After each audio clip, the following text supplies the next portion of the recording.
When Ruby Mae Sterling pulled the drowning Arikara Maiden from the icy Missouri River that February morning, she thought she was simply saving a life. She had no idea she'd just ignited a powder keg that would bring War Chief Thunder Bear and 500 painted warriors to surround the frontier town of Willowbrook, demanding a justice that could either unite two worlds or drench the Dakota Territory in blood. What began as an act of mercy would become the most dangerous diplomatic crisis the frontier had ever seen, and Ruby would find herself caught between two cultures, each convinced the other meant to destroy them. Before we jump back in, tell us where you're tuning in from, and if this story touches you, make sure you're subscribed, because tomorrow I've saved something extra special for you. The morning mist clung to the Missouri River like ghostly fingers as Ruby Mae Sterling made her way down to the water's edge, carrying the heavy wooden buckets that had become as familiar to her as breathing. At 26, she had spent the last 3 years as the frontier doctor in Willowbrook, a growing settlement that served as a trading post between the expanding railroad and the Arikara reservation lands to the north. The work was exhausting, often dangerous, but Ruby had found something in the vast Dakota Territory that the crowded cities back east had never offered her: purpose, independence, and the respect that came from being the only person within 50 miles who could set a bone or deliver a baby safely. Ruby had arrived in Willowbrook with medical training from the Women's Medical College of Pennsylvania, one of the few institutions that would accept female students in 1883. Her father, a prominent Boston physician, had been horrified when she announced her intention to practice medicine on the frontier. "It's no place for a lady," he'd argued.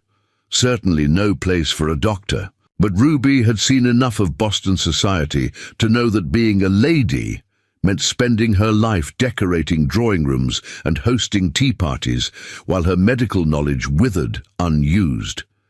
The frontier offered something infinitely more valuable: the chance to save lives without asking permission from men who thought women belonged in parlors, not operating rooms.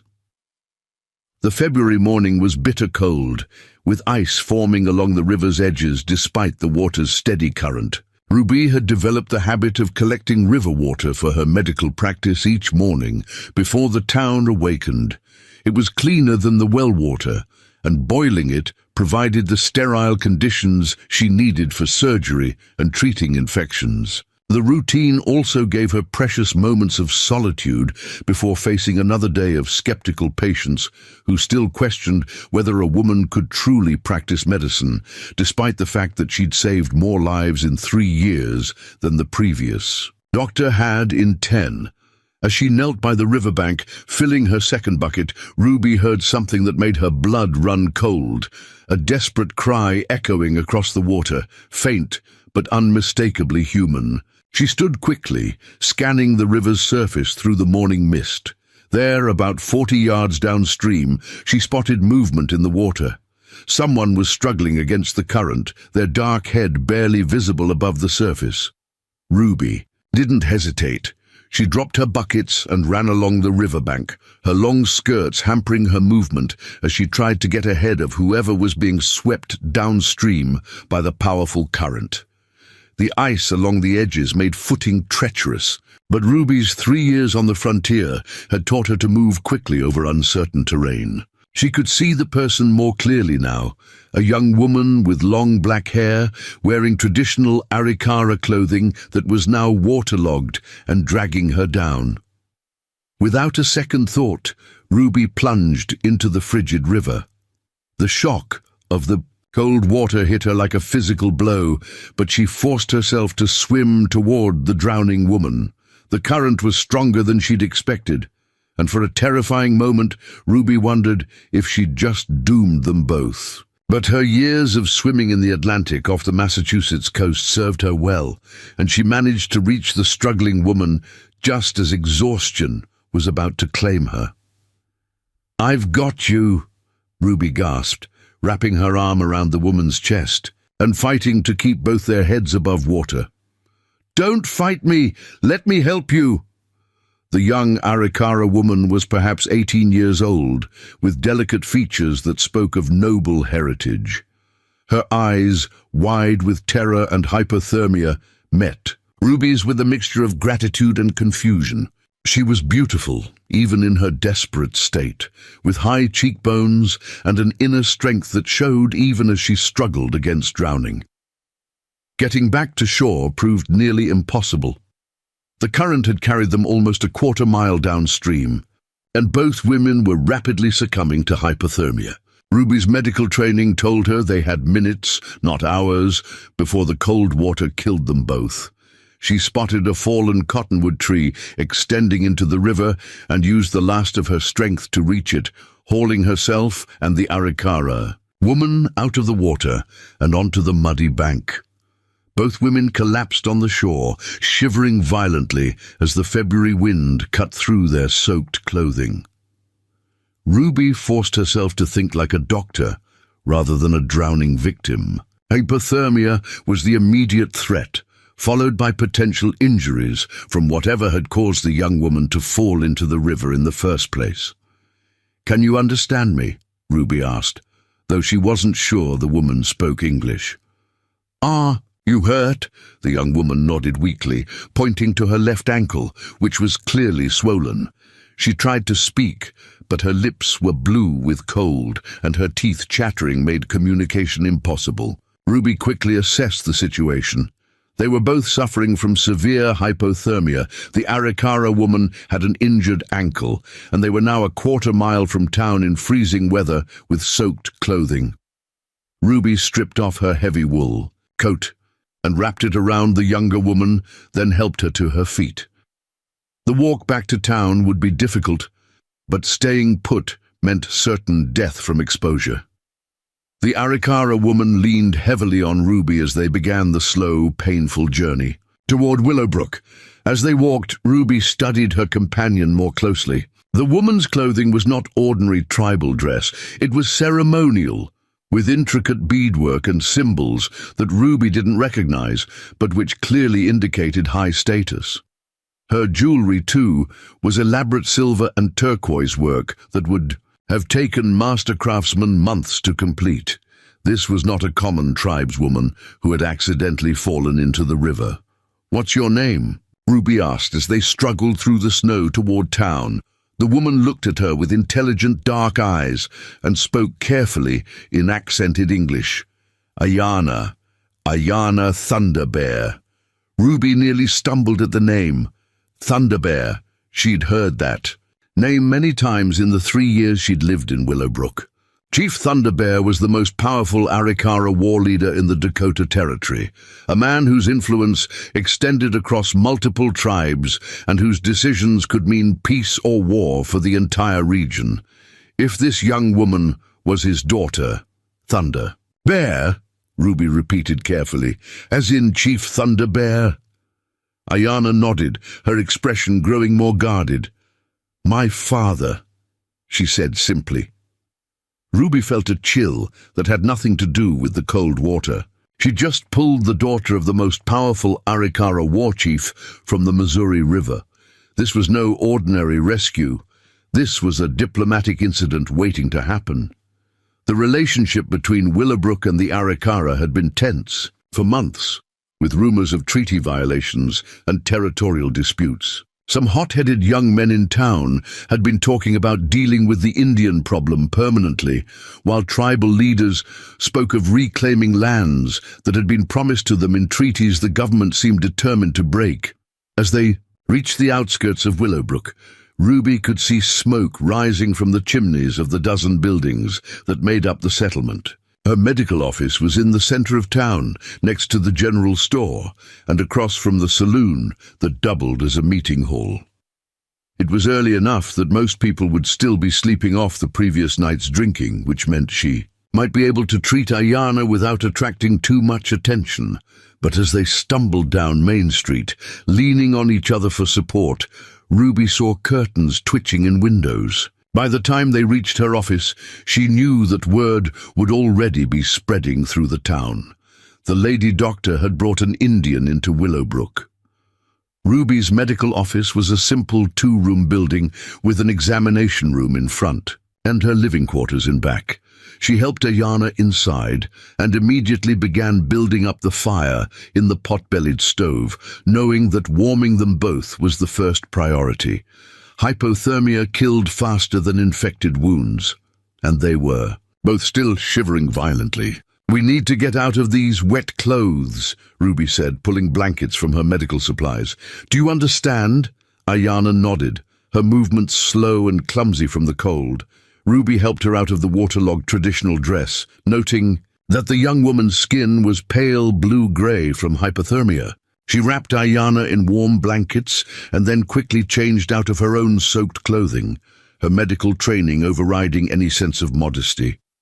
Preparing and narrating this story took us a lot of time, so if you are enjoying it, subscribe to our channel. It means a lot to us now. Back to the story.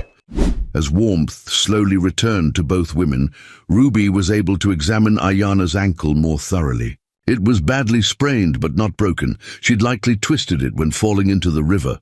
Ruby bound the ankle tightly and gave Ayana willow bark tea for the pain, one of the many traditional remedies she'd learned from the few tribal healers. Willing to share knowledge with a white doctor.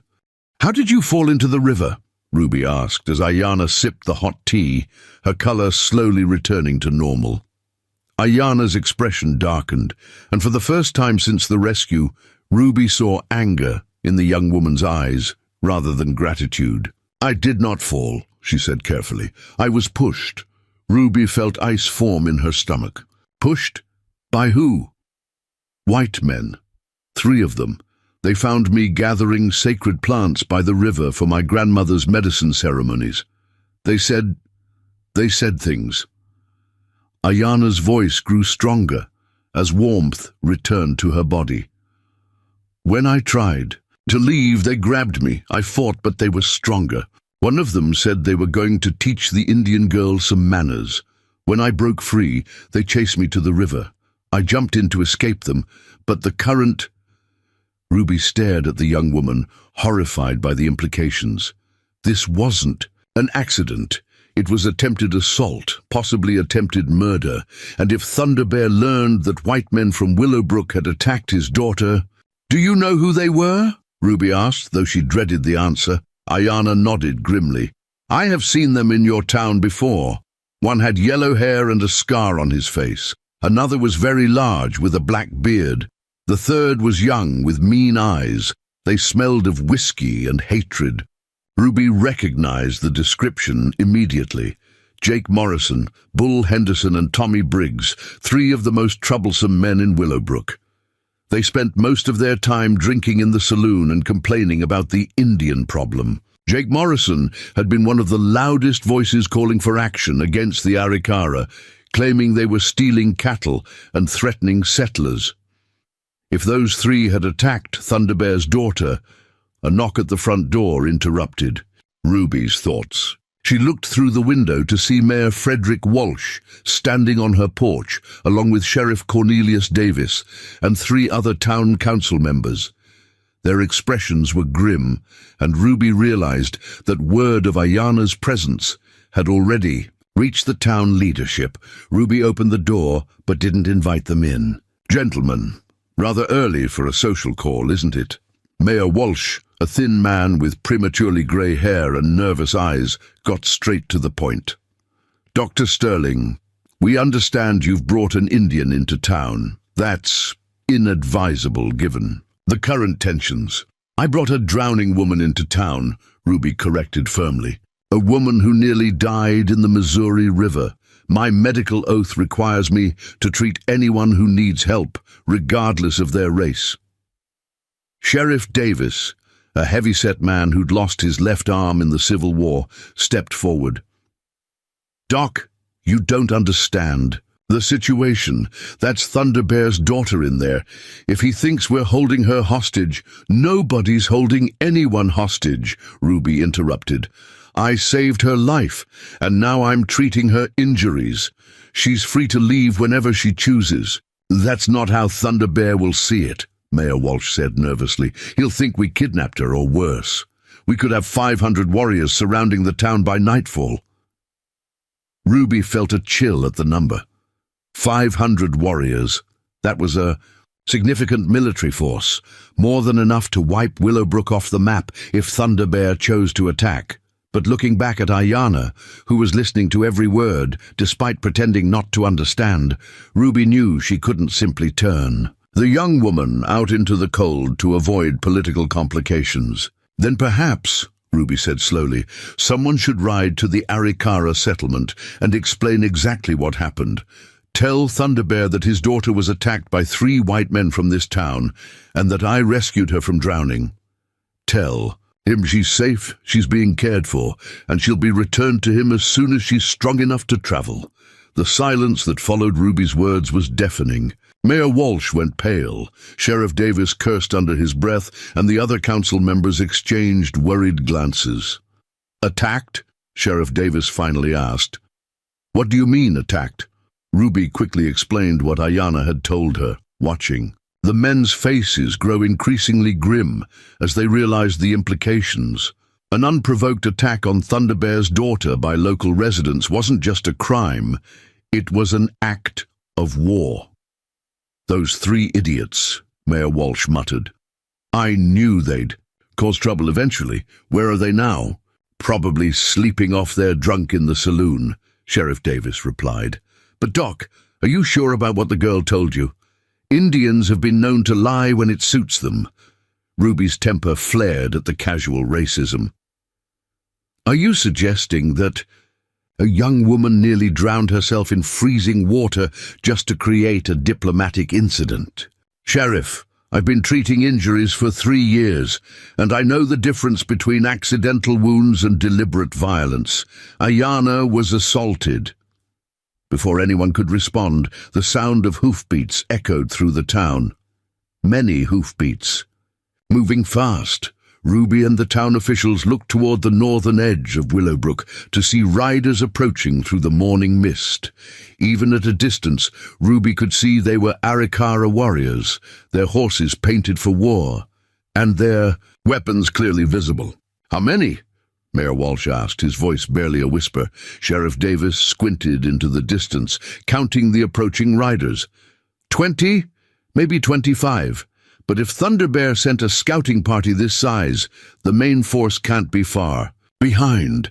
Ruby's heart began racing as she realized the situation was escalating far beyond what anyone had anticipated. Through her window, she could see Ayana watching the approaching warriors with an expression of relief mixed with apprehension. Dr. Sterling, Mayor Walsh said urgently, you need to talk to that girl. Convince her to tell her father this was all a misunderstanding. Maybe we can avoid bloodshed. It wasn't a misunderstanding, Ruby replied firmly. 3 men from this town attempted to assault Thunderbear's daughter. She was forced to jump into a freezing river to escape them. There's no way to sugarcoat attempted rape and potential murder. The approaching warriors had reached the edge of town and were spreading out in a defensive formation. Ruby could see they were heavily armed and painted for war. This wasn't a diplomatic mission. It was the advance guard of a military force. Mayor Walsh was practically wringing his hands with nervousness. Dr. Sterling, please, you're the only one here who's treated Indians before. You have to help us negotiate. If Thunderbear attacks, everyone in this town will die. Ruby looked at the terrified officials, then back at Ayana, who was watching the proceedings with intelligent dark eyes that missed nothing.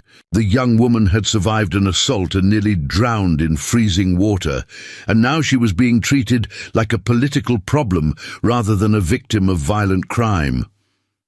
I'll talk to Thunderbear, Ruby said finally, but I'm going to tell him the truth, that his daughter was attacked by men from this town, that I rescued her, and that she's been treated with respect and care. If he wants justice for the assault, that's between him and you.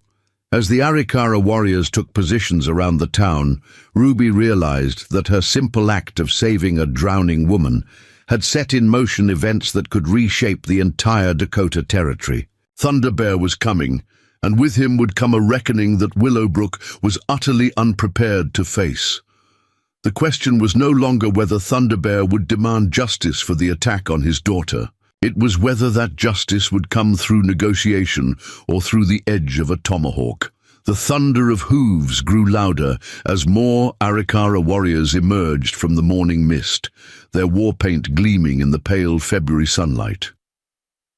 Ruby. May Sterling watched from her medical office window as the lead warrior, a tall man with eagle feathers in his hair and a bear claw necklace across his chest, raised his hand to halt the advance. The 25 mounted warriors formed a perfect semicircle around the northern edge of Willowbrook, their horses stamping and snorting clouds of vapor in the cold air. Behind Ruby, Ayana Thunderbear struggled to her feet despite her injured ankle, wrapping the blanket around her shoulders like a ceremonial robe. "Whitehawk," she said, identifying the lead warrior. "My father's war lieutenant. He would not come unless—" She paused, her dark eyes filling with worry. "My father knows something has happened to me." Sheriff Davis was already barking orders to his 2 deputies, sending one man to rouse the town militia and another to secure the weapons cache in the jail. But Ruby could see the futility in their preparations. Willowbrook had perhaps 30. Men capable of fighting, and most of them were farmers and shopkeepers with little military experience. Against professional Arikara warriors, they would last minutes. Mayor Walsh wiped sweat from his forehead despite the cold morning air. "Dr. Sterling, you have to convince that girl to go out there and tell them everything is fine. Maybe, if they— Oh, see, she's unharmed. She was nearly murdered by men from this town," Ruby snapped. "Do you honestly think she's going to lie to protect the people who attacked her?" Through the window, Ruby could see Whitehawk dismounting and walking toward her office with purposeful strides. He was a man in his 30s, lean and muscular, with the confident bearing of someone who had never lost a battle. His war paint was elaborate, red and black stripes across his cheeks, a white handprint on his forehead, and symbols that Ruby didn't recognize, but which clearly marked him as a warrior of high rank.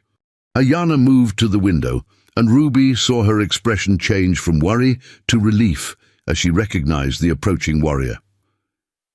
"Whitehawk has been my protector since I was a child," she explained. "If my father sent him, it means he fears the worst." Whitehawk stopped 10 feet from Ruby's door and called out in a voice that carried clearly across the silent town. "I am Whitehawk, War Lieutenant to Chief Thunderbear of the Arikara Nation. I seek the white woman healer who took our chief's daughter from the river. I come to speak with honor, not war. But if honor is refused, war will follow like night. Follows day." Ruby took a deep breath and opened her door, stepping onto the porch to face the Arikara warrior. Up close, she could see the intelligence in his dark eyes, the careful way he held himself, ready for violence, but hoping to avoid it. This was a man who understood diplomacy as well as warfare.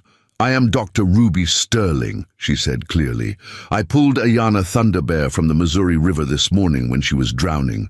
She is safe, she is being treated for her injuries, and she will be returned to her people as soon as she is strong enough to travel." Whitehawk studied Ruby with the same careful attention she'd seen him give to the town's defenses.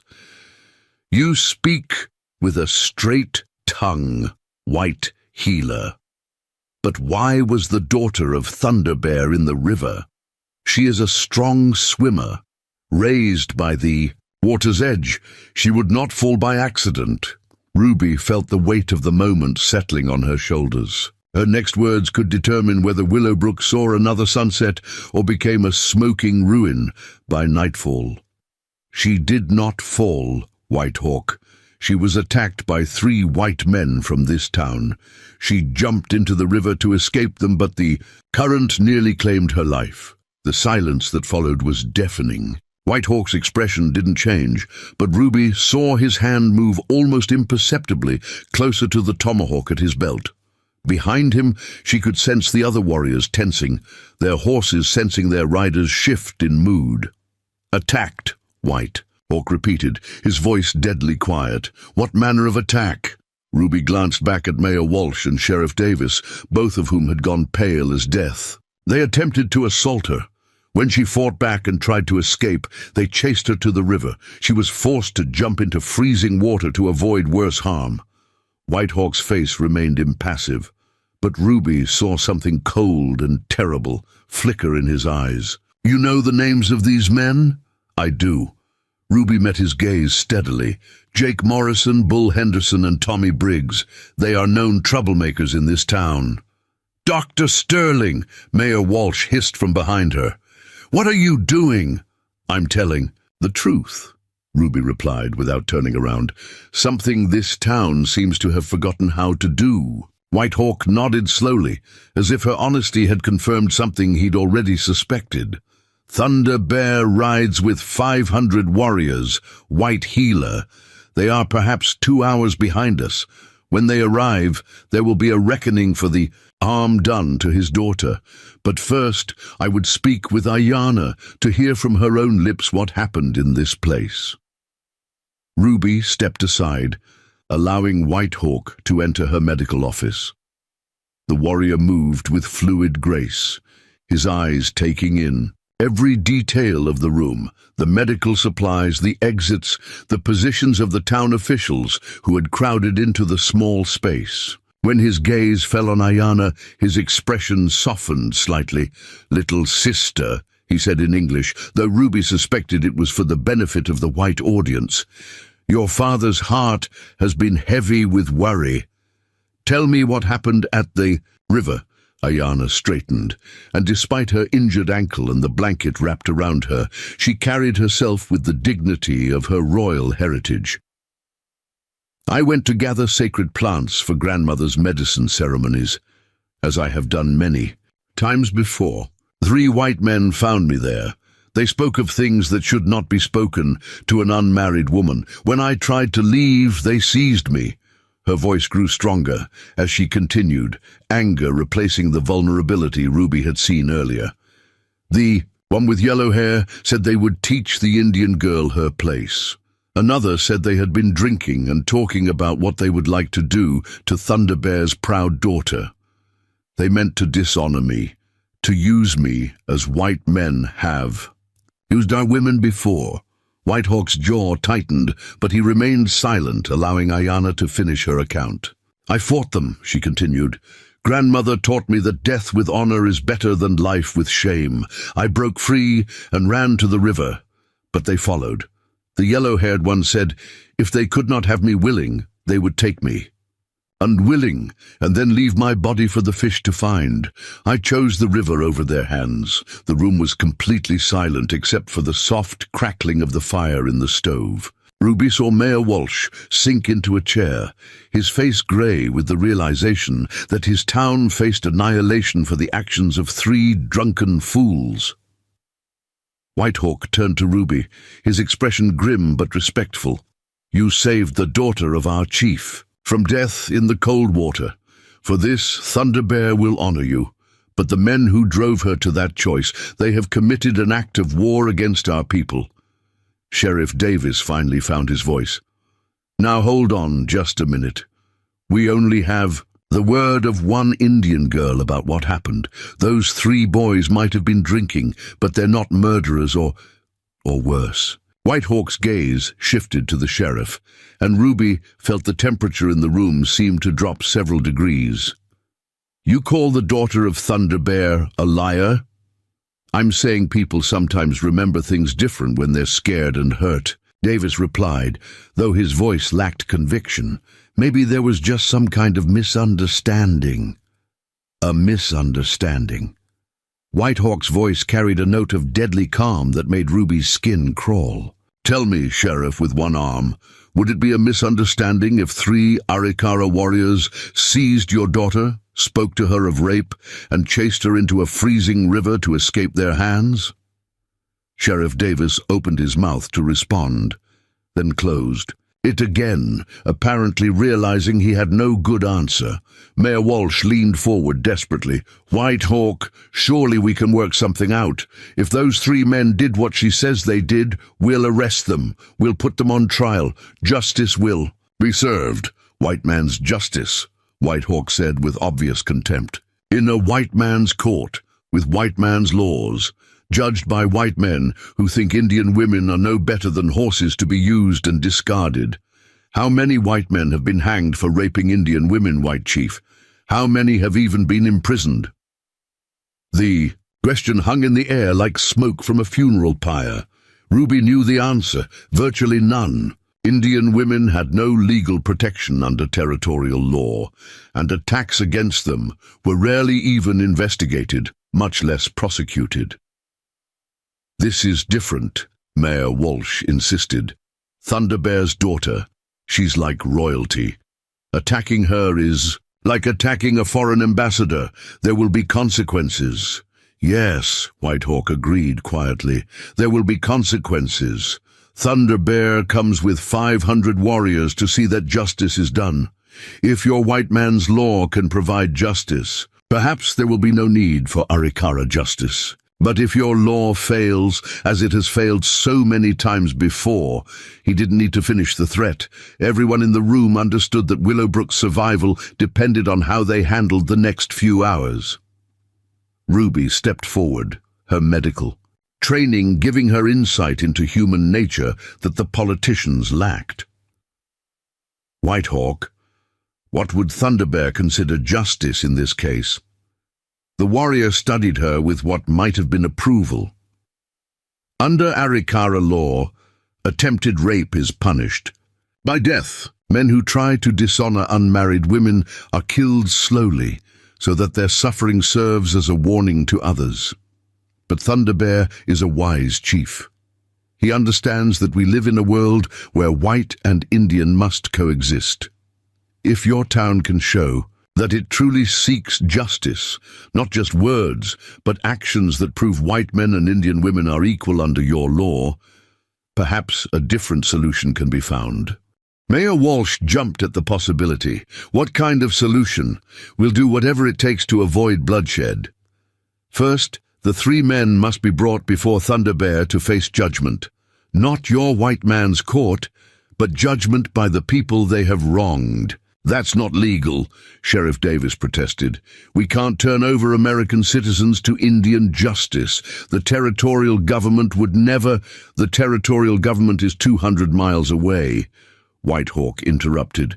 "Thunderbear and 500 warriors are 2 hours away. Which do you think will matter more when the sun sets today?" Ruby saw the logic in White Hawk's position, but she also understood the impossible situation facing the town officials. Turning over 3 citizens to tribal justice would be seen as surrender to savagery by territorial authorities. But refusing would mean the destruction of the entire town. "What if there was a third option?" she suggested. "What if the 3 men faced justice here in Willowbrook, but with Thunderbear and his representatives present to ensure the proceedings were fair?" White Hawk considered this proposal. "You speak of a trial with both white and Arikara judges?" "Something like that. A tribunal where both people's laws are represented, where Ayana's word carries the same weight as any white witness. And if these judges find the men guilty, what punishment would satisfy both white and Arikara justice?" Ruby looked at Mayor Walsh and Sheriff Davis, both of whom appeared to be drowning in the complexity of the situation. "That would depend on Thunderbear's wisdom and your people's mercy." Before White Hawk could respond, a commotion outside drew everyone's attention. Through the window, Ruby could see Jake Morrison, Bull Henderson, and Tommy Briggs stumbling down Main Street, clearly still drunk from the previous night. They appeared to be heading toward the saloon, completely oblivious to the Arikara warriors surrounding the town. White Hawk moved to the window and studied the 3 men with the cold intensity of a hawk watching prey. "Those are the ones, Ayana?" and nodded, her face hardening with anger and remembered fear.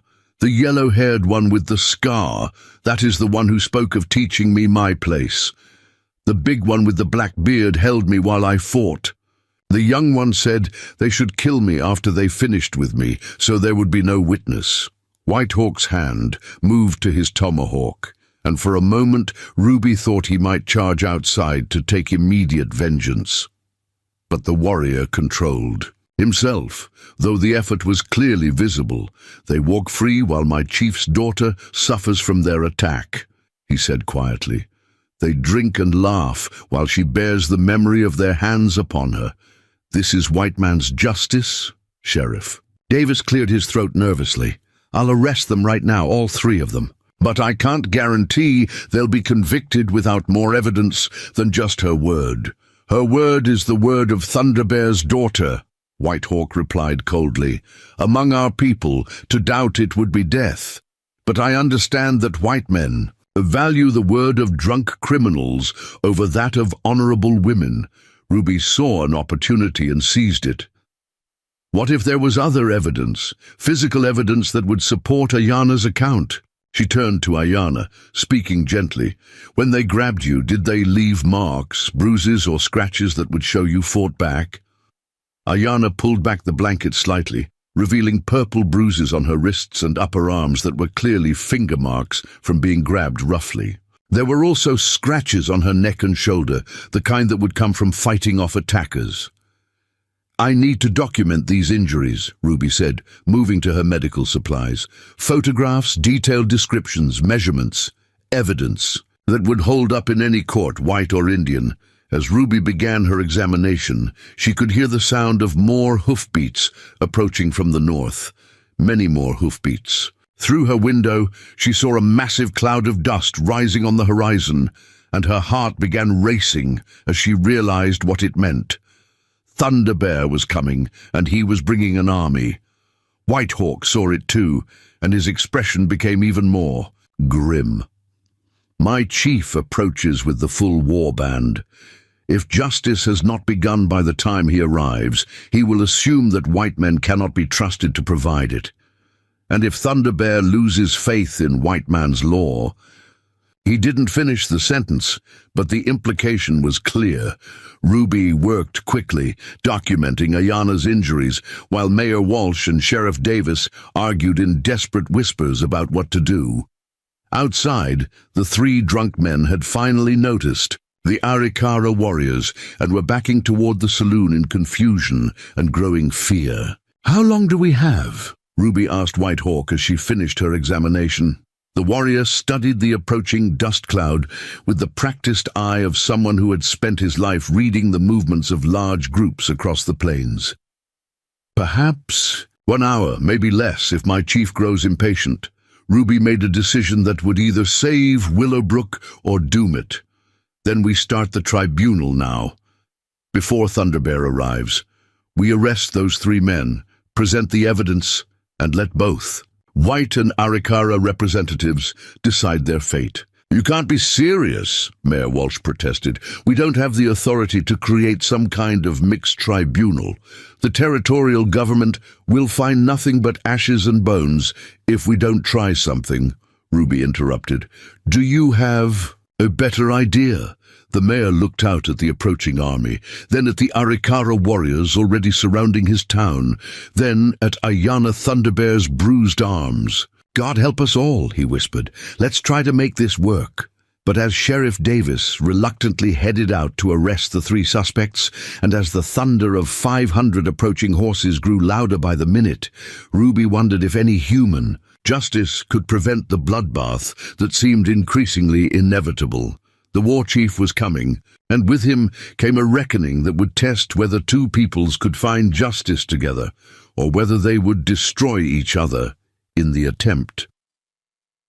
The arrest of Jake Morrison, Bull Henderson, and Tommy Briggs turned Main Street into chaos. Sheriff Davis and his two deputies had cornered the three men outside Murphy's saloon, but what should have been a simple arrest became a spectacle that drew every resident of Willowbrook from their homes. The three suspects, still reeking of whiskey and completely bewildered by the sudden appearance of Arikara warriors, began shouting protests that could be heard across the entire settlement. "This is insane!" Jake Morrison bellowed, his scarred face flushed red with indignation and alcohol. "You can't arrest white men just because some Indian squaw told lies about us. We got rights." Bull Henderson, the massive blacksmith whose strength was legendary even among the frontier's hard men, actually took a swing at Deputy Miller before realizing he was surrounded by armed lawmen. "I ain't done nothing wrong, so what if we talked?" To some Indian girl, ain't no law against talking. Tommy Briggs, barely 21 and the son of a local merchant, seemed the most frightened of the three. "Pa's gonna kill me," he whimpered. "We was just having some fun. Nobody was gonna get hurt. She's the one who jumped in the river like some crazy person." Ruby Mae Sterling watched from her medical office doorway as the scene unfolded, acutely, aware that every word the suspect spoke was being heard and understood by White Hawk and his warriors. The Arikara war lieutenant's expression grew darker with each protestation of innocence, and Ruby could see other warriors fingering their weapons as they listened to the casual dismissal of assault as just having some fun. "Those fools are going to get everyone in town killed," Ruby muttered to herself, then called out loudly, "Sheriff Davis, bring them to the meeting hall. We need to conduct this properly." The meeting hall was the largest building in Willowbrook, normally used for town council meetings, church services, and social gatherings. Today, it would serve as a courtroom unlike any the Dakota Territory had ever seen. Ruby quickly organized the space, setting up chairs and tables, while Mayor Walsh sent riders to gather the town's most respected citizens to serve as witnesses and advisors. Whitehawk observed these preparations with professional interest, occasionally offering suggestions that revealed his understanding of both military tactics and diplomatic protocol. In Arikara councils, the accused face their accusers directly, he noted. They must look into the eyes of those they have wronged and speak their words where all can hear. Ruby nodded, arranging the seating so that the three suspects would sit directly across from Ayana, with no barriers between them. She also positioned chairs for Whitehawk and several town leaders, creating a panel that represented both cultures' approaches to justice. As word spread through Willowbrook about the impromptu tribunal, residents began gathering outside the meeting hall. Some came out of curiosity, others from fear, and a few from a genuine desire to see justice done. But Ruby could see the division in the crowd. Roughly half the townspeople seemed to support holding the three men accountable, while the other half muttered about appeasing savages and letting Indians dictate white man's law. The tension increased dramatically when Samuel Morrison, Jake's father and one of Willowbrook's wealthiest ranchers, arrived with several of his cowhands. Morrison was a hard man who'd built his fortune through ruthless business practices and had little patience for what he saw as legal niceties. "Sheriff Davis," Morrison bellowed as he dismounted from his horse, "I demand you release my son immediately. This whole circus is illegal. You can't hold a white man for trial based on the word of some Indian girl." Before Sheriff Davis could respond, Whitehawk stepped forward, his hand resting casually on his tomahawk. "The Indian girl is the daughter of Thunder Bear, chief of the Arikara Nation. To insult her is to insult our entire people." Morrison's eyes narrowed as he sized up the Arikara warrior. "I don't care if she's the daughter of the Great Spirit himself. We got laws in this territory, and they don't include letting Indians decide the fate of white men. Your son and his friends decided the law when they chose to attack an Arikara woman," Whitehawk replied calmly. "Now, Arikara law and white law will decide together what justice looks like." The confrontation might have escalated into violence, but Ruby quickly intervened. "Mr. Morrison, your son will have every opportunity to defend himself. But first, we're going to hear all the evidence and let the facts speak for themselves." As the various parties filed into the meeting hall, Ruby could hear the distant thunder of approaching horses growing louder. Thunder Bear's army was perhaps 30 minutes away, and the dust cloud on the horizon was now visible to everyone in town. The urgency of the situation seemed to focus everyone's attention, even the most reluctant participants. The makeshift tribunal convened with Ruby serving as moderator, Whitehawk representing Arikara interests, Mayor Walsh speaking for the town, and several respected citizens acting as observers. The three suspects sat slouched in their chairs, their earlier bravado fading as the reality of their situation became clear. Ruby began by presenting the medical evidence she had documented. Photographs of Ayana's injuries, detailed descriptions of bruising patterns consistent with forceful grabbing, and scratches that indicated a violent struggle. She spoke in clinical terms, but the evidence painted a clear picture of assault. These injuries are fresh, consistent with the timeline Ayana has provided, and show a pattern of defensive wounds suggesting she fought against multiple attackers, Ruby explained, displaying the photographs for all to see. Samuel Morrison scoffed loudly. Anybody can get bruises from falling down or bumping into things. That don't prove my boy did anything wrong. Whitehawk's voice cut through the murmur of conversation like a blade. Would you like to see what defensive wounds look like when an Arikara woman fights for her life? The threat was implicit, but unmistakable. Morrison's bluster faded slightly as he realized he was outnumbered and outgunned. Mayor Walsh, sweating profusely despite the cool February air, called for order. Let's hear from the accused men themselves. Jake Morrison, tell us your version of what happened at the river this morning. Jake Morrison straightened in his chair, his scarred face defiant. We was just having some drinks and decided to take a walk by the river.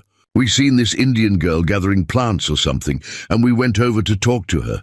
Wasn't nothing threatening about it, just 3 American citizens talking to someone on American land. What did you say to her? Ruby asked pointedly. Jake shrugged. I don't remember exactly. We'd been drinking. Maybe we made some jokes, asked if she was looking for a white man to show her a good time. Nothing serious, just talk. Ayana, who had been sitting silently throughout the proceedings, suddenly spoke up. You said I was a proud squaw who needed to learn her place. You said Indian women were good for only one thing, and you were going to teach me what that was. That's a lie, Jake shot back. I never said nothing like that. Bull Henderson, apparently deciding to support his friend's story, nodded vigorously. Jake's right. We was just being friendly. She's the one who got all upset and started acting crazy. Tommy Briggs, however, seemed less certain. The young man was clearly terrified and kept glancing nervously between his companions and the armed Arikara warriors lining the walls of the meeting hall. Whitehawk leaned forward, his dark eyes fixed on Tommy. Young one, you seem troubled. Perhaps your conscience knows the truth even if your mouth speaks lies. Tommy fidgeted in his seat, sweat beading on his forehead. We were just... It wasn't supposed to... Shut up, Tommy, Jake hissed. Don't say nothing. But the pressure of the situation and the weight of what he'd witnessed seemed to be crushing the young man's resolve. Ruby recognized the signs: guilt, fear, and the desperate need to confess that she'd seen in patients who carried terrible secrets. Tommy, she said gently, this is your chance to tell the truth. What really happened at the river? Tommy looked around the room, at the Arikara warriors, at the townspeople, at his 2 companions who were glaring at him with murderous intensity. When his gaze finally settled on Ayana, something seemed to break inside him. We was drunk, he said quietly. Real drunk. And Jake started talking about how he was tired of Indians, acting like they owned the place. Said it was time someone taught them a lesson. Tommy, you little weasel, Bull Henderson snarled, starting to rise from his chair before being forced back down by Deputy Miller. Tommy continued, his voice gaining strength as the words poured out. When we seen her by the river, Jake said here was our chance. Said we was gonna show her what happened to Indian girls who didn't know their place. Bull grabbed her arms and Jake started touching her and saying things, awful things. The meeting hall erupted in shocked murmurs. Samuel Morrison turned pale as he realized his son's guilt was being laid bare by one of his own accomplices. She fought real hard, Tommy continued, tears now streaming down his face. Harder than any of us expected. When she broke free, Jake said we couldn't let her get away 'cause she'd tell her people, said we had to finish what we started and then make sure she couldn't tell nobody. Whitehawk's hand tightened on his tomahawk, and Ruby could see several Arikara warriors shifting restlessly. The casual discussion of rape and murder was testing their restraint to the breaking point. "So you chased her to the river?" Ruby prompted. Tommy nodded miserably. "She ran faster than we thought she could, especially with that hurt ankle. When she got to the river, Jake said she was trapped, but then she just jumped right into that freezing water. Jake laughed and said good riddance, but I knew she was going to die in there." "Why didn't you try to help her?" Mayor Walsh asked. Tommy looked down at his hands. "Jake said if she drowned, our problem was solved. Said nobody would believe an Indian girl over 3 white men anyway, and now there wouldn't be no witness." The silence that followed Tommy's confession was deafening. Even Samuel Morrison seemed stunned by the casual cruelty his son had displayed. Jake Morrison's face had gone from defiant to panicked as he realized his accomplice had destroyed any hope of maintaining their innocence. "He's lying," Jake shouted desperately. "Tommy's just scared and making things up. You can't believe a word he says." But Whitehawk was already standing, his imposing presence filling the front of the room. "I have heard enough. The young one speaks truth. I can see it in his spirit. The others speak lies to protect themselves from justice." He turned to address the entire assembly. Under Arikara law, attempted rape is punished by death. Men who try to murder the innocent are also put to death. These 3 have committed both crimes against the daughter of our chief. Mayor Walsh held up his hands desperately. "Now wait a minute, Whitehawk. We appreciate your people's laws, but we also have to consider territorial law.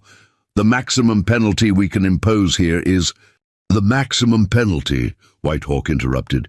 "You speak of maximum penalties when these men tried to rape and murder Thunderbear's daughter, when they would have left her body for fish to eat and thought themselves clever for it?" The sound of approaching horses was now so loud that it seemed to shake the building. Through the windows, people could see the dust cloud resolving into individual riders, hundreds of them, all painted for war and armed for battle. Ruby realized they were out of time for lengthy deliberations. Whitehawk, what would satisfy Arikara justice in this case? What would prevent Thunderbear from seeking vengeance against the entire town? The war lieutenant considered the question carefully. Death is the traditional punishment. But Thunderbear is a wise chief who understands that we must live alongside white people. Perhaps a different form of death would be acceptable. "What do you mean?" Ruby asked, though she suspected she might not like the answer. "Death of their old lives. These men have forfeited their right to live among civilized people. Let them be banished from this territory forever, marked as outcasts so that all people, white and Indian, will know what they attempted to do. Let them live with the shame of their actions for the rest of their days." It was a creative solution, but Ruby could see immediately that it wouldn't be acceptable to the territorial authorities. Banishment wasn't a recognized punishment under territorial law, and the idea of marking criminals for identification was considered barbaric by most white courts. But before anyone could respond to Whitehawk's proposal, the meeting hall doors burst open. A massive figure filled the doorway, a man so imposing that even the armed deputies instinctively stepped back. Thunderbear had arrived. The Arikara war chief was everything the legends claimed and more. Well over 6 feet tall, with shoulders like a buffalo and arms like tree trunks, he commanded instant attention from everyone in the room. His war paint was elaborate, a thunderbird across his chest, lightning bolts on his arms, and a bear claw pattern on his face that marked him as one of the most powerful war chiefs on the plains. But it wasn't his size or his paint that made the room fall silent. It was his eyes, dark, intelligent, and filled with a cold fury that seemed to freeze the very air. This was a man who had led warriors against the U.S. Army and lived to tell about it. This was a man who could order the destruction of Willowbrook with a single word. Thunderbear's gaze swept the room, taking in the makeshift tribunal, the three suspects cowering in their chairs, and his daughter sitting with quiet dignity despite everything she'd endured. When his eyes finally settled on Jake Morrison, the temperature in the room seemed to drop 10 degrees. "I am Thunderbear," he said in perfect English, his voice carrying the authority of absolute power. "I have come for my daughter, and for justice. I've been told that white men attacked her, tried to dishonor her, tried to kill her. I've been told that one white woman saved her life, and that others seek to protect the men who harmed her." He stepped further into the room, and Ruby could see Arikara warriors filing in behind him, not the 25 who had arrived earlier, but what looked like the entire war band. The meeting hall was suddenly packed with armed, painted warriors, whose very presence made it clear that Thunderbear's army had surrounded Willowbrook completely. "Now I will hear truth from all sides," Thunderbear continued, "and then I will decide whether this town lives or dies." The war chief had arrived, and with him came the final reckoning that would determine whether justice could bridge two worlds, or whether those worlds would destroy each other in the pursuit of it. Thunderbear's presence transformed the meeting hall from a makeshift courtroom into something that felt ancient and primal. The war chief moved with deliberate slowness, his massive frame seeming to absorb light as he surveyed the scene before him. Behind him, Arikara warriors had positioned themselves at every window and door, their war paint and weapons creating a tableau that belonged more to the old stories than to the civilized frontier of 1886. Ruby Mae Sterling watched as Thunderbear approached his daughter, his fierce expression softening for just a moment as he knelt beside Ayana's chair. He spoke to her in rapid Arikara, his voice low and gentle, a stark contrast to the commanding tone he'd used moments before.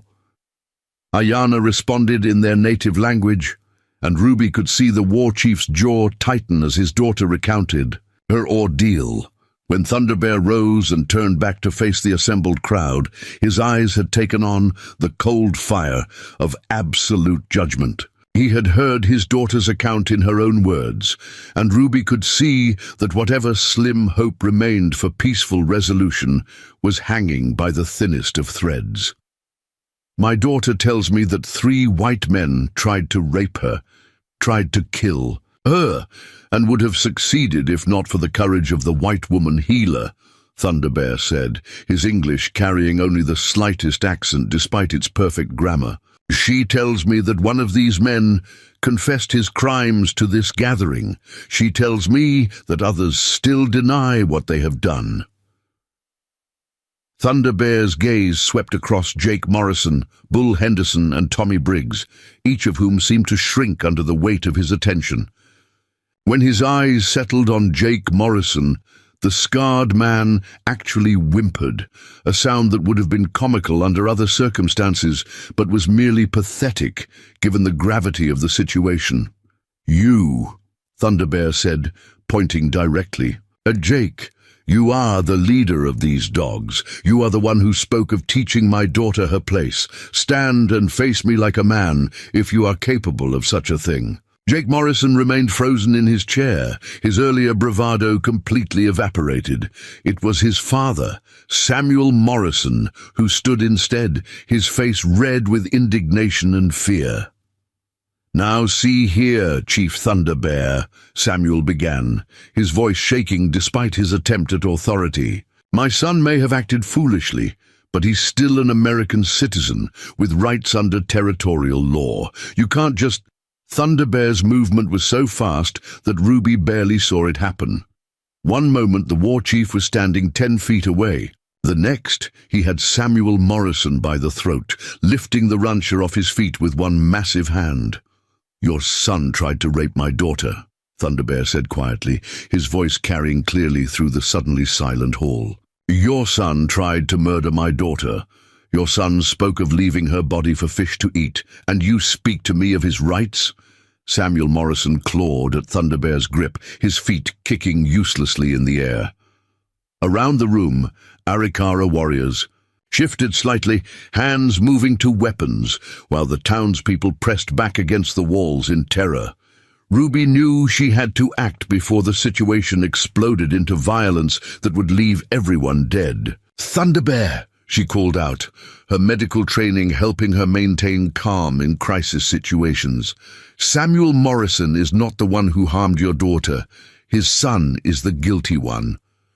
Thunderbear held Samuel Morrison for another long moment, then released him with such force that the rancher crashed into a nearby chair. "You are right, White Healer.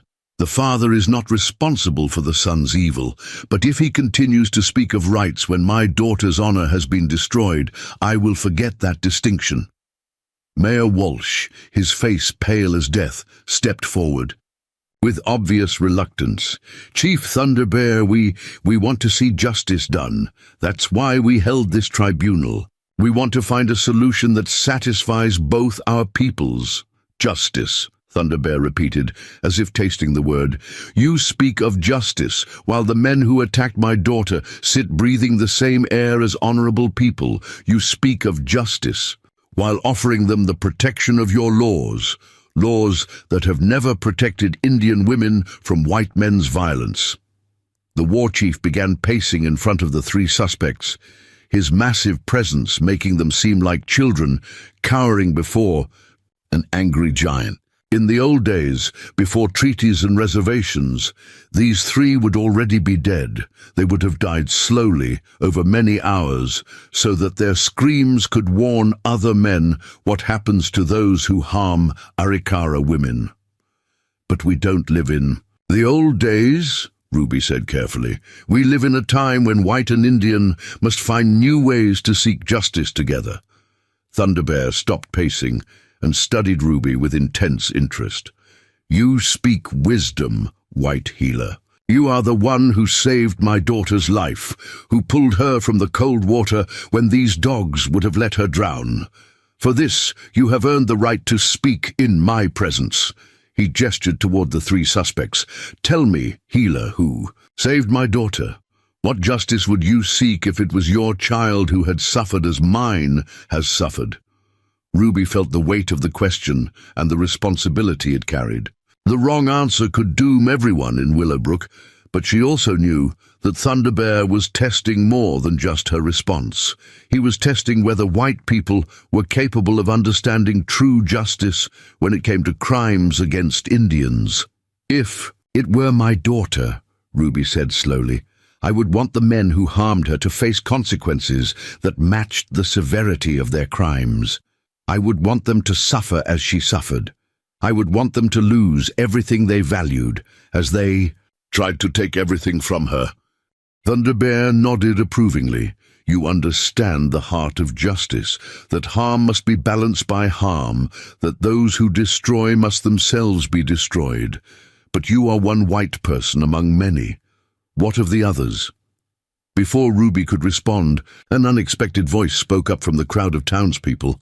"Chief Thunderbear, if I may." The speaker was Dr. Edmund Blackwood, the elderly minister who had arrived in Willowbrook just 6 months earlier to establish the town's first permanent church. Thunderbear's eyes narrowed as he studied the minister. "You are a speaker of the white man's God. You believe your God teaches forgiveness for all sins, no matter how evil." "I believe in forgiveness for those who truly repent," Dr. Blackwood replied carefully. "But I also believe in justice for those who refuse to acknowledge their wrongs. These three men committed acts that would be considered crimes against God, as well as against your people."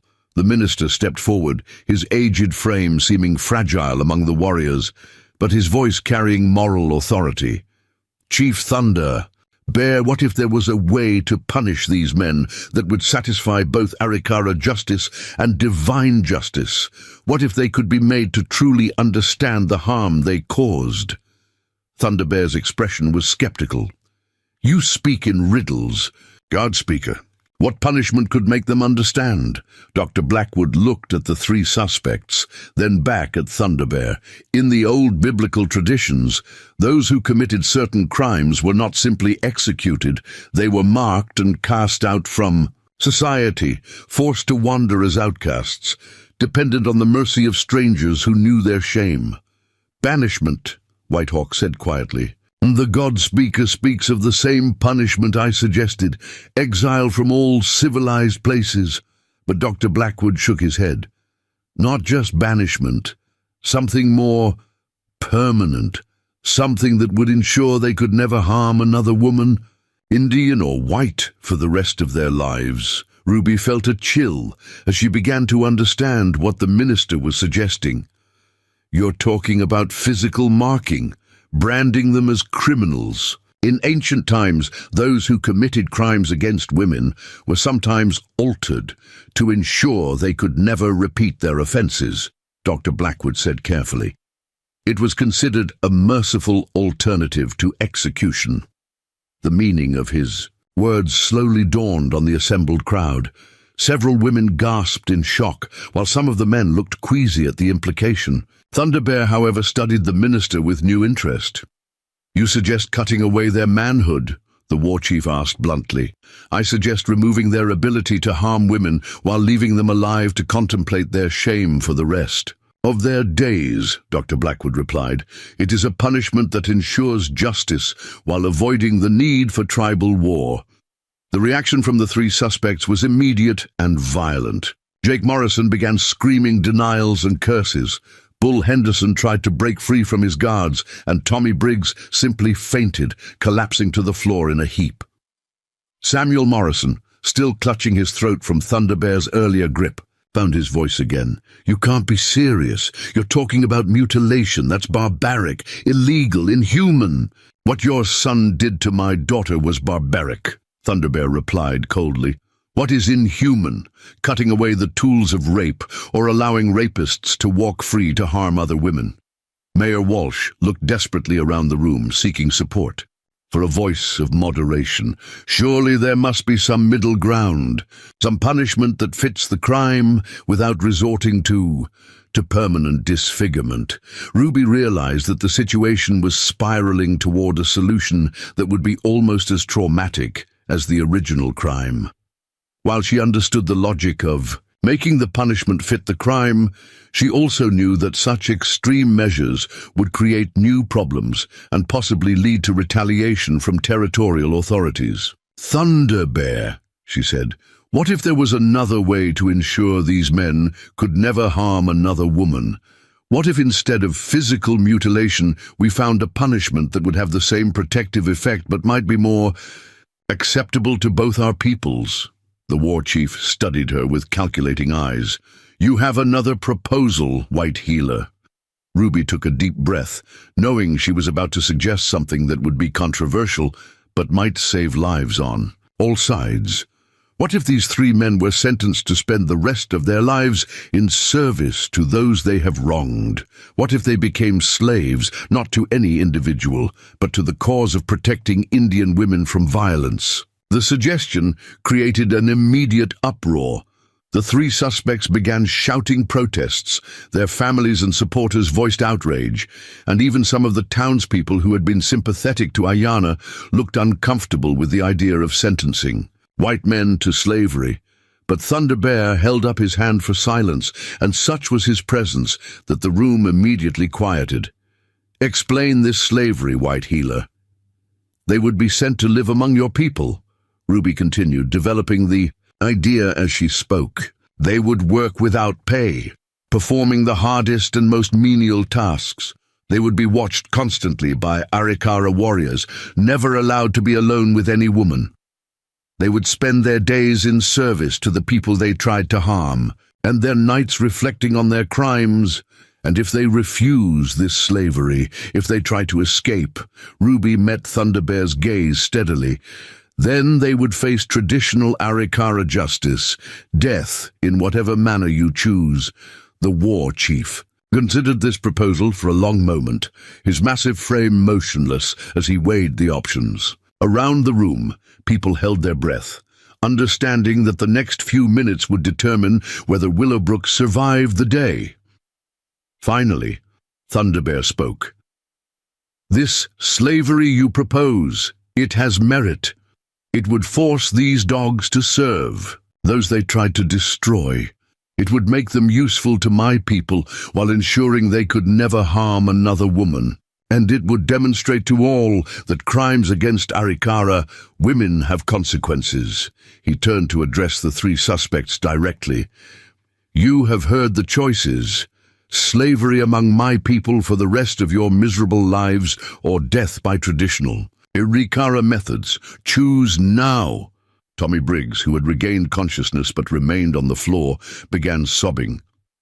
"I'll do it. Whatever you want. Just don't kill me.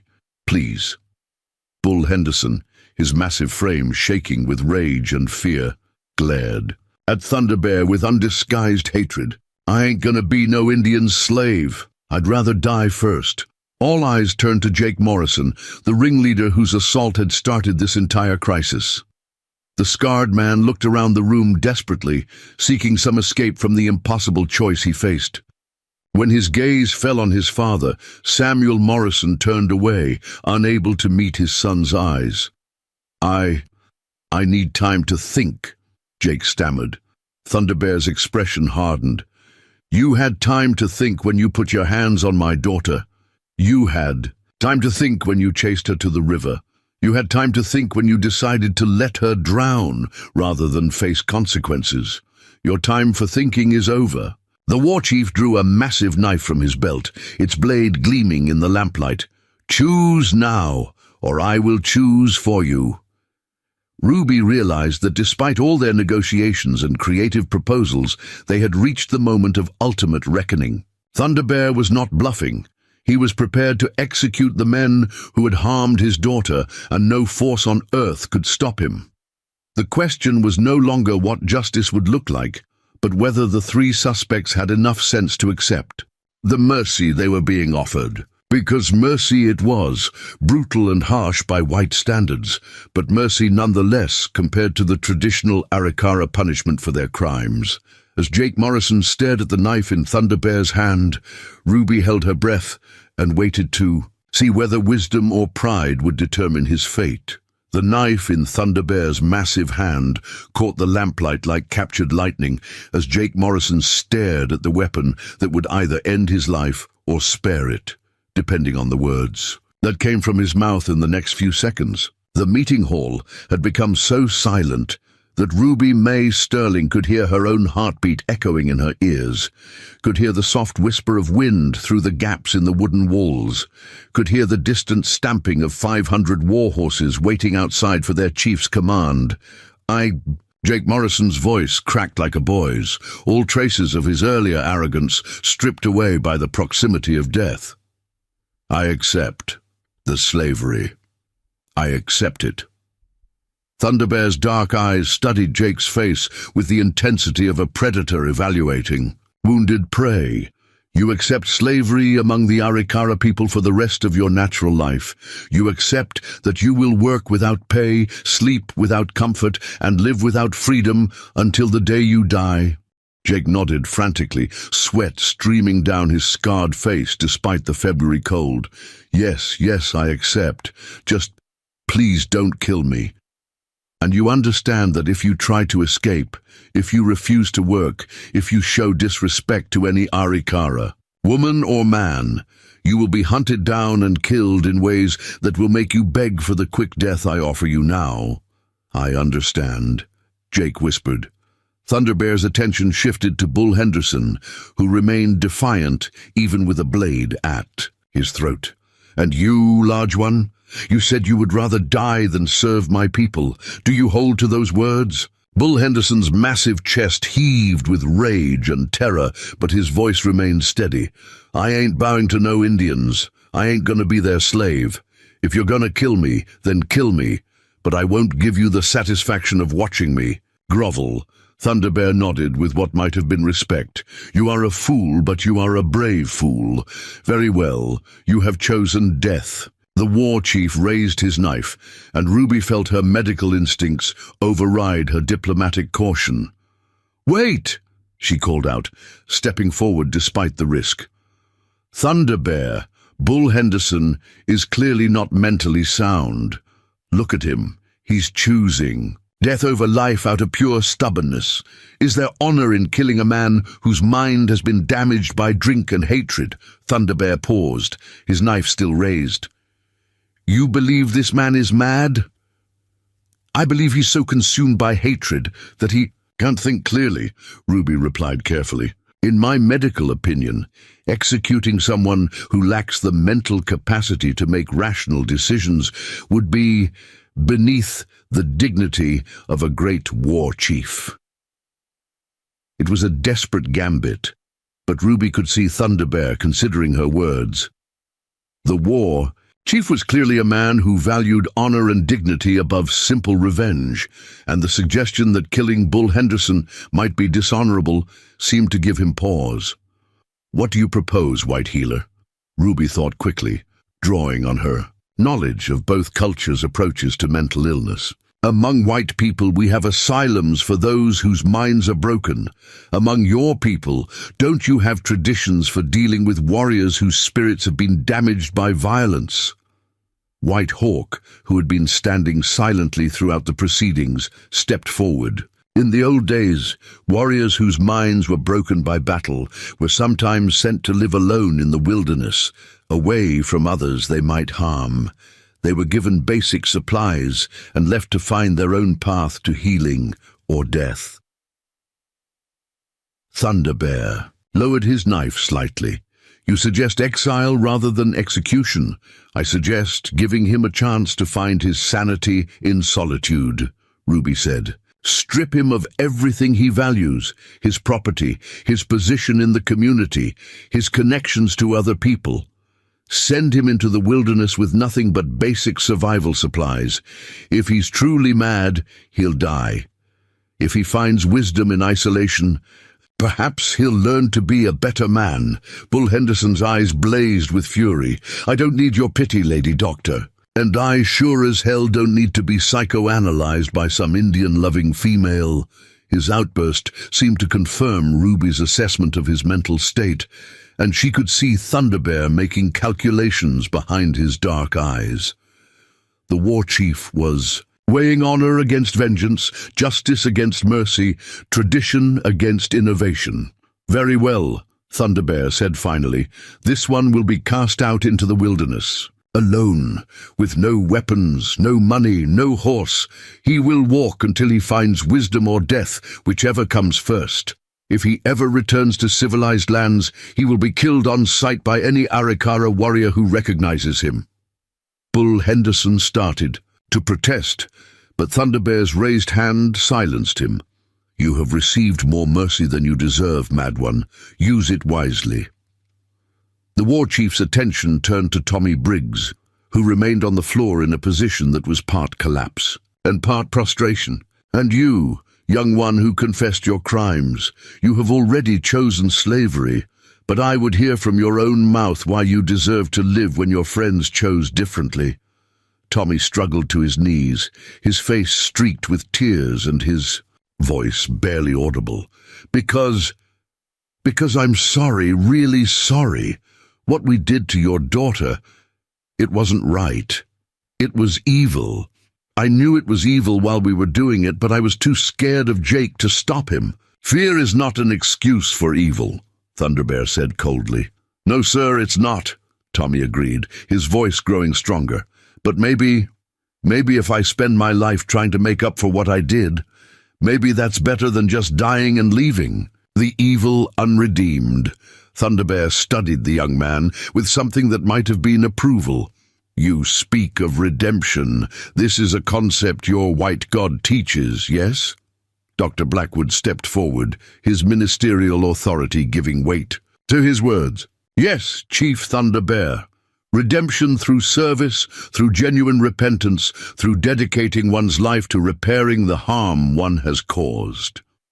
And you believe this young one can be redeemed? Dr. Blackwood looked at Tommy Briggs with the experienced eye of someone who had counseled many troubled souls. I believe he has the capacity for redemption, yes. Whether he fulfills that capacity will depend on his choices in the years to come. Thunderbear nodded slowly. Then he will have the chance to prove his redemption, but his slavery will be different from the other ones. This one will serve my daughter directly, under her supervision and judgment. She will decide if his repentance is real or if he deserves death after all. All eyes turned to Ayana, who had been sitting quietly throughout the proceedings, despite being the victim whose suffering had started everything. The young woman rose gracefully from her chair, her injured ankle clearly still paining her, but her spirit unbroken by her ordeal. "Father," she said in English, clearly intending her words to be understood by everyone present, "I accept responsibility for this one's redemption. If he proves himself worthy through service and genuine repentance, perhaps he can serve as an example to others who would harm our people. And if he proves unworthy," Ayana's dark eyes fixed on Tommy Briggs with an intensity that made the young man flinch, "then I will personally ensure that his death is slow enough for him to contemplate all the evil he has done." The matter-of-fact way she delivered the threat made it clear that Thunderbear's daughter had inherited more than just her father's dignity. She had also inherited his capacity for harsh justice when circumstances demanded it. With the fates of the three attackers decided, Thunderbear turned his attention to the broader question of relations between Willowbrook and the Arikara nation. "These punishments address the crimes against my daughter," he announced to the assembled crowd, "but they do not address the deeper problems between our peoples." Mayor Walsh, who had been standing frozen throughout the dramatic proceedings, found his voice again.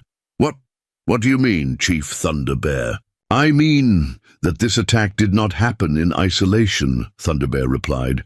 "My warriors have observed your town for many months. We have heard the talk in your saloon about dealing with the Indian problem. We have seen the way your people treat Arikara traders and messengers.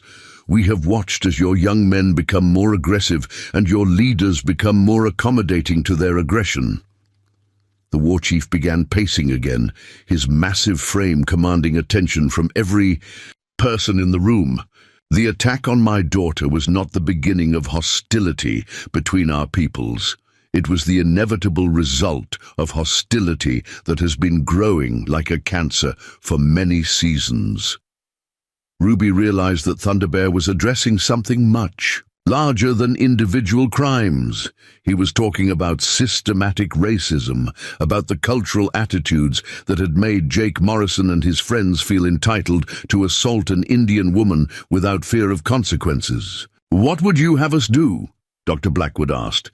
"How can we address these deeper problems?" Thunderbear stopped pacing and fixed the minister with his penetrating stare. "First, your people must understand that Arikara women are not animals to be used and discarded. They are daughters, sisters, mothers, wives, human beings deserving of the same respect you show to white women." "That should go without saying," Dr. Blackwood replied. "Should, yes, but it does not. Your laws do not protect Indian women from white men's violence. Your courts do not punish white men who harm Indian women. Your society teaches white men that they can do anything they wish to Indian women without consequences." The accuracy of Thunderbear's assessment was uncomfortable for everyone in the room. Ruby had seen enough of frontier justice to know that the war chief was absolutely correct. Indian women had virtually no legal protection under territorial law, and attacks against them were rarely even investigated. "What would you propose to change that?" Ruby asked. Thunderbear smiled for the first time since entering the meeting hall, though it was not a pleasant expression. I propose that Willowbrook become an example for other frontier towns. I propose that your laws be changed to protect all women equally, regardless of their race. I propose that your people learn to live with honor alongside mine.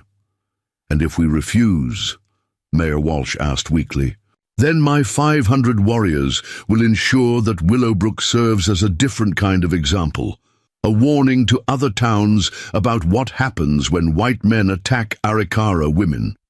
The threat was delivered calmly, almost conversationally, but its meaning was unmistakable. Thunderbear was offering Willowbrook a choice between transformation and destruction.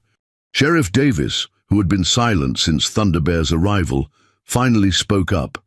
Chief Thunderbear, even if we wanted to change our laws to protect Indian women, we don't have the authority. Laws are made by the territorial government, not by individual towns. Then you will petition your territorial government to change their laws, Thunderbear replied. You will use whatever influence you have to ensure that crimes against Indian women are treated the same as crimes against white women. And while you work for legal changes, you will implement practical changes in your own community. What kind of practical changes? Ruby asked, genuinely curious about Thunderbear's vision for improved relations. Arikara traders will be welcomed in your stores and treated with the same courtesy as white customers. Arikara children will be allowed to attend your school if their parents choose. Arikara women will be able to travel safely through your territory without fear of harassment or assault. The war chief's proposals were revolutionary for 1886 frontier society, but Ruby could see the logic in them. If Willowbrook became a place where Indians and whites could interact with mutual respect, it could serve as a model for peaceful coexistence across the territory. And in return, Mayor Walsh asked, in return, the Arikara Nation will protect Willowbrook from other tribal raiders, will ensure safe passage for your traders through our territory, and will share our knowledge of the land and its resources. We will become partners rather than enemies. The offer was generous, almost too generous, and Ruby suspected there was a catch. What guarantees do you want from us, Thunderbear? What assurance that we'll keep our word? Thunderbear's smile became more genuine. The same assurance you want from us, White Healer, the understanding that breaking faith would bring swift and terrible consequences. My daughter will remain in this town for 1 full year, serving as both diplomat and observer. She will report to me on how well your people honor their commitments. The proposal stunned everyone in the room. Having Thunderbear's daughter live in Willowbrook would be like having a permanent diplomatic mission, but it would also mean that any mistreatment of Indians would be immediately reported to the most powerful war chief in the territory. Ayana would live here, in Willowbrook? Ruby asked. She would live with you, White Healer, Thunderbear replied. You saved her life. You protected her from further harm. You spoke truth when others would have spoken lies. She will be safe in your care, and she will learn much about white ways that will serve our people well. Ruby felt the weight of responsibility settling on her shoulders. Becoming guardian to Thunderbear's daughter would make her the most important person in maintaining peace between the two peoples, but it would also make her a target for anyone who opposed that peace. I'm honored by your trust, Ruby said carefully, but I'm just a doctor. I don't know anything about diplomacy or politics. You know about healing, Thunderbear replied, and what our peoples need most is healing from the wounds of mistrust and hatred. Who better to guide that healing than one who has dedicated her life to mending what is broken? As Ruby considered the monumental implications of Thunderbear's proposal, she realized that her simple act of pulling a drowning woman from the Missouri River had set in motion events that could reshape the entire frontier. The question now was whether she had the courage to see those changes through to their conclusion. 1 year later, Ruby Mae Sterling stood on the porch of her expanded medical clinic, watching the morning sun paint the Dakota sky in shades of gold and crimson. The sight that greeted her would have been impossible to imagine just 12 months earlier. Arikara children walking alongside white children toward the new integrated schoolhouse. Traders from 3 different tribes setting up their wares. In the town square next to white merchants, and Ayana Thunderbear leading a group of young women, both Indian and white, in traditional healing plant identification along the riverbank where her ordeal had begun. The transformation of Willowbrook had not been without its challenges. In the early months following Thunderbear's ultimatum, nearly a third of the town's residents had packed up and left, unable or unwilling to accept the new reality of racial equality on the frontier. Samuel Morrison had been among the first to depart, selling his ranch at a significant loss, rather than live in a community that had sentenced his son to slavery. Several other families followed, convinced that Thunderbear's vision of integration was either impossible or immoral. But for every family that left, 2 more arrived, progressive settlers drawn by word of a frontier town where all peoples were treated with equal respect, Indian traders seeking a safe place to conduct business with whites, and even former slaves from the South who saw Willowbrook as a beacon of true freedom. The town's population had actually grown by nearly 50%, creating a bustling community unlike anywhere else in the Dakota Territory. The economic benefits of Thunderbear's alliance had exceeded everyone's expectations. Arikara knowledge of seasonal hunting patterns had tripled the efficiency of white hunters and trappers. Traditional Indian agricultural techniques had improved crop yields on white farms by margins that seemed almost miraculous. Most importantly, the Arikara network of trade relationships had opened new markets for Willowbrook's goods across the northern plains, bringing prosperity that more than compensated for the prejudiced families who had departed. Ruby's own life had been transformed as dramatically as the town itself. Her medical practice now served patients from 6 different tribes, in addition to white settlers, and she had become one of the most respected healers in the territory. More significantly, her friendship with Ayana had evolved into something like sisterhood, with each woman learning from the other's cultural traditions and medical knowledge. "Dr. Sterling!" a voice called from the street, interrupting her morning reverie. Ruby turned to see Deputy Marshal James Crawford approaching on horseback, his federal badge gleaming in the sunlight. Crawford had arrived in Willowbrook 3 months earlier as part of the territorial government's investigation into the town's irregular judicial proceedings, but he had stayed much longer than originally planned. "Marshal Crawford," Ruby replied, noting the formal tone that usually meant official business. "What brings you by so early?" Crawford dismounted and approached the porch, his expression serious but not unfriendly. "I've received a telegram from the territorial capital, Dr. Sterling.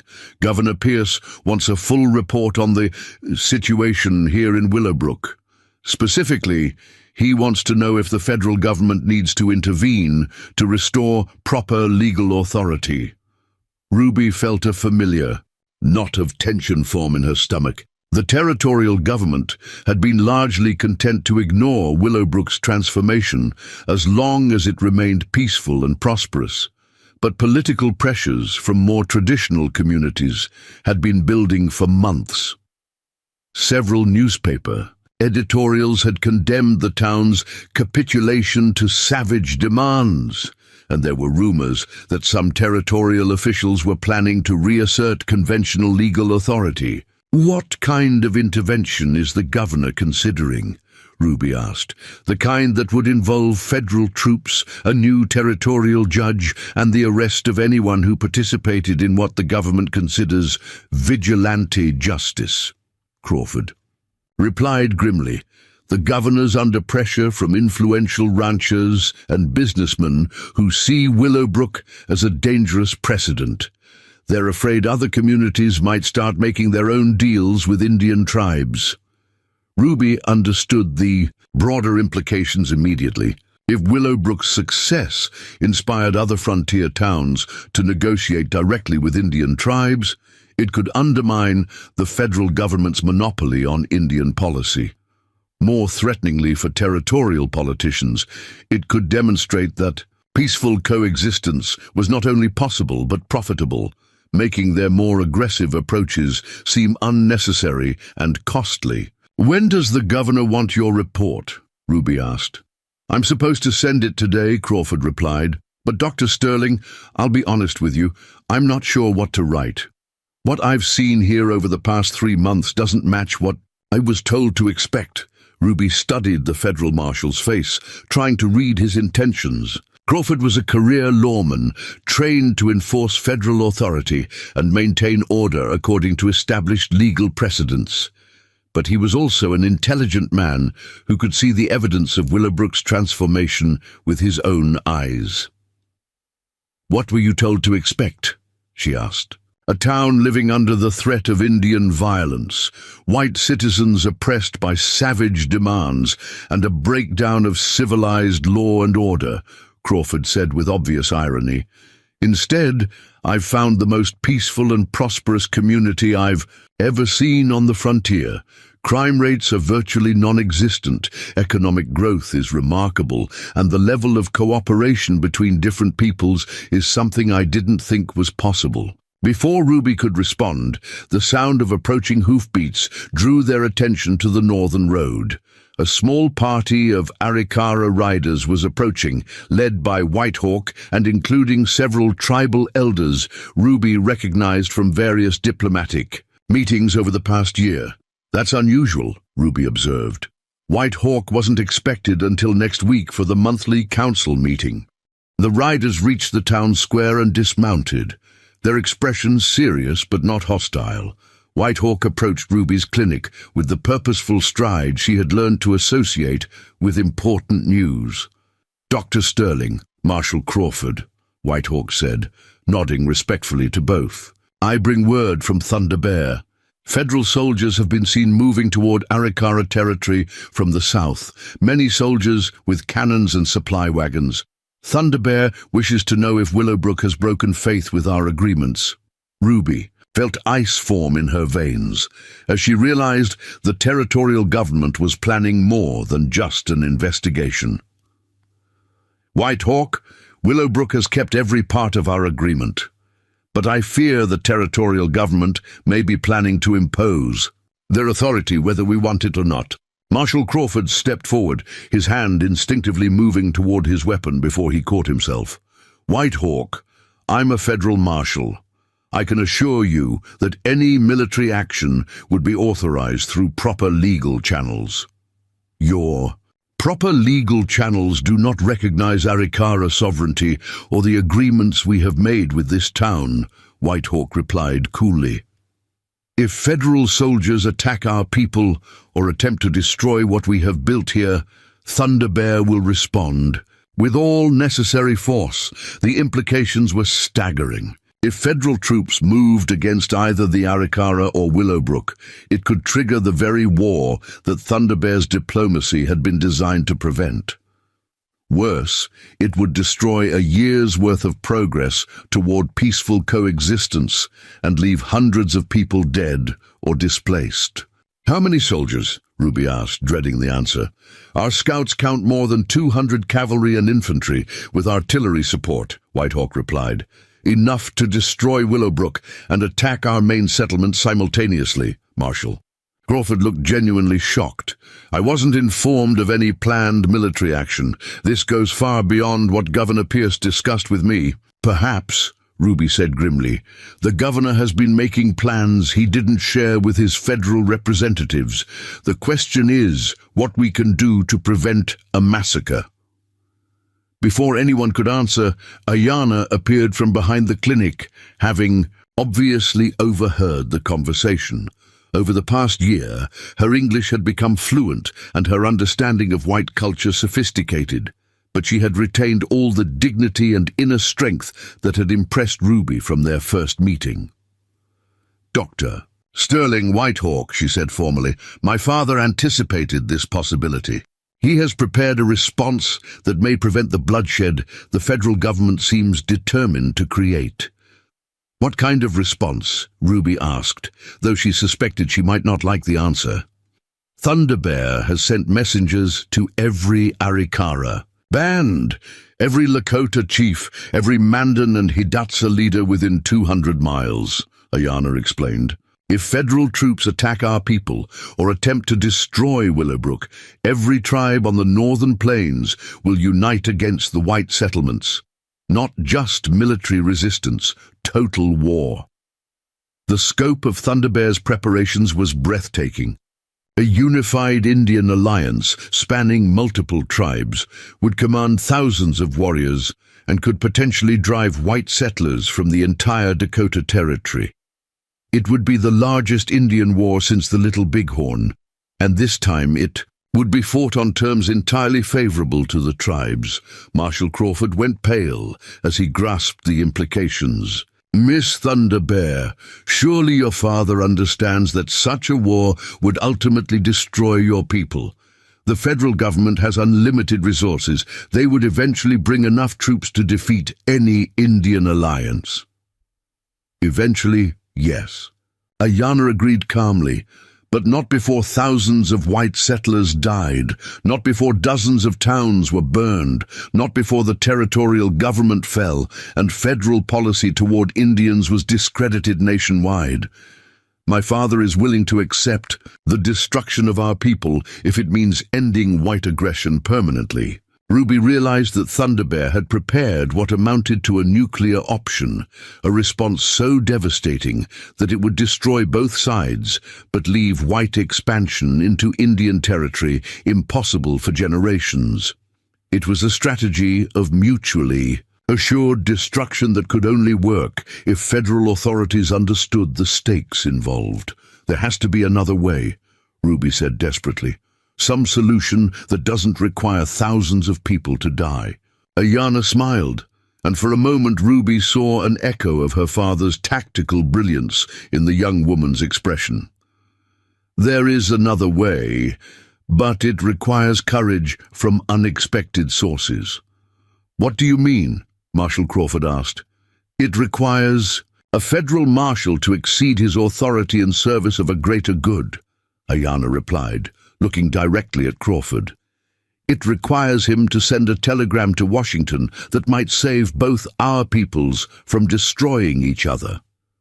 Crawford studied. "Ayana, with growing understanding, you want me to report directly to federal authorities about what's really happening here, bypassing the territorial government entirely." "I want you to tell the truth," Ayana said simply. "Tell them that Willowbrook represents the most successful example of white Indian cooperation in frontier history. Tell them that destroying it would eliminate the best hope for peaceful coexistence. Tell them that the territorial government's military solution will trigger the largest Indian war since the Civil War."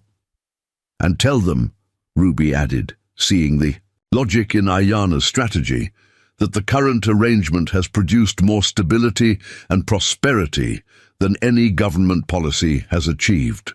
Tell them that success should be studied and replicated, not destroyed." Marshal Crawford was quiet for a long moment, clearly weighing his career against his conscience. Ruby could see the conflict in his eyes, the choice between following orders that would lead to catastrophe and taking independent action that might prevent it. "If I send that telegram," Crawford said slowly, "it will effectively end my career in federal law enforcement. The territorial government will ensure I'm dismissed for insubordination." "If you don't send it," Whitehawk said quietly, "you'll spend the rest of your career trying to maintain order in a territory consumed by endless war." The federal marshal looked around at the thriving community that surrounded them. children playing together regardless of race, merchants conducting peaceful business across cultural lines, families living in security that came from mutual respect. Rather than military force, then he looked toward the horizon where federal troops were preparing to destroy everything Willowbrook had accomplished. "Dr. Sterling," Crawford said finally, "may I use your telegraph equipment?" Ruby felt tears of relief sting her eyes. "Of course, Marshal. Send whatever message you think will save lives." As Marshal Crawford composed his telegram to Washington, Ruby reflected on the extraordinary journey that had brought them to this moment. What had begun with a desperate rescue from a frozen river had evolved into a revolutionary experiment in racial equality and cultural cooperation. Now that experiment faced its greatest test, whether the federal government would choose wisdom over tradition, progress over prejudice. 3 hours later, Crawford emerged from the telegraph office with a grim expression. "I've sent detailed reports to the Secretary of the Interior, the Bureau of Indian Affairs, and the Commanding General of the Department of Dakota. I've requested an immediate halt to military operations pending a full investigation of conditions in Willowbrook." "Will they listen?" Ruby asked. "I don't know," Crawford admitted. "But I've made it clear that military action here will trigger consequences far beyond what the territorial government anticipates. I've also mentioned that several prominent Eastern newspapers have expressed interest in documenting Willowbrook's success as a model for Indian policy." The mention of newspaper coverage was brilliant strategic thinking. Federal politicians might ignore reports from frontier marshals, but they could not ignore national press attention to a potentially catastrophic policy failure. Over the following days, the tension was almost unbearable. Federal troops remained in position south of Arikara territory, while Thunder Bear's alliance gathered strength in the north. Willowbrook found itself literally caught in the middle, with both sides prepared for war, but hoping for peace. The breakthrough came on the 4th day, when a new party of federal officials arrived in Willowbrook, not soldiers, but civilian administrators, led by Assistant Secretary of the Interior, William Harrison. Harrison had come to see for himself whether the reports of successful integration were accurate or exaggerated. What he found exceeded even Marshal Crawford's enthusiastic descriptions. In 3 days of intensive investigation, Harrison documented economic growth, social stability, and peaceful cooperation that contradicted every assumption underlying federal Indian policy. More importantly, he recognized that Willowbrook's success could serve as a template for resolving Indian conflicts across the Western Territories. Harrison's report to Washington was unequivocal. Willowbrook represented a breakthrough in Indian relations that should be protected and replicated, not destroyed. The military operation was cancelled. The territorial government's authority over Indian affairs was transferred to federal oversight, and Willowbrook became the first, officially, recognized integrated frontier community in American history. As Ruby stood on her porch, watching the morning sun rise over a town that had become a symbol of hope for both white and Indian peoples, she reflected on the power of individual courage to create lasting change. Her decision to save a drowning woman had set in motion events that transformed not just one community, but the entire approach to Indian relations in the American West. Ayana joined her on the porch, as had become their morning custom during the past year. The young woman had grown into a skilled diplomat and healer, bridging 2 worlds with grace and wisdom that impressed everyone who met her. "Do you ever regret it?" Ayana asked quietly. "Pulling me from the river that morning? Your life would have been so much simpler if you had just walked away." Ruby smiled, watching Arikara and white children playing together in the street, while their parents conducted business with mutual respect and genuine friendship. "Simpler, yes, but not better. Never better." In the distance, she could see Thunder Bear approaching with a small party of warriors for his monthly visit to Willowbrook. The war chief had become not just an ally, but a friend, and his presence in town was now a source of celebration rather than fear. Besides, Ruby added, someone once told me that the spirits sometimes work through unexpected people to accomplish great things. I think your grandmother would say that everything happened exactly as it was meant to happen. Ayana laughed, the sound carrying across the morning air like the promise of a new dawn. Grandmother would say that the best stories always end with new beginnings. As Thunder Bear's party entered Willowbrook to the welcoming calls of townspeople who had learned to see strength in diversity and hope in cooperation, Ruby realized that Ayana was absolutely right. Their story wasn't ending, it was just beginning. Up next, you've got 2 more standout stories right on your screen. If this one hit the mark, you won't want to pass these up. Just click and check them out, and don't forget to subscribe and turn on the notification bell so you don't miss any upload from us.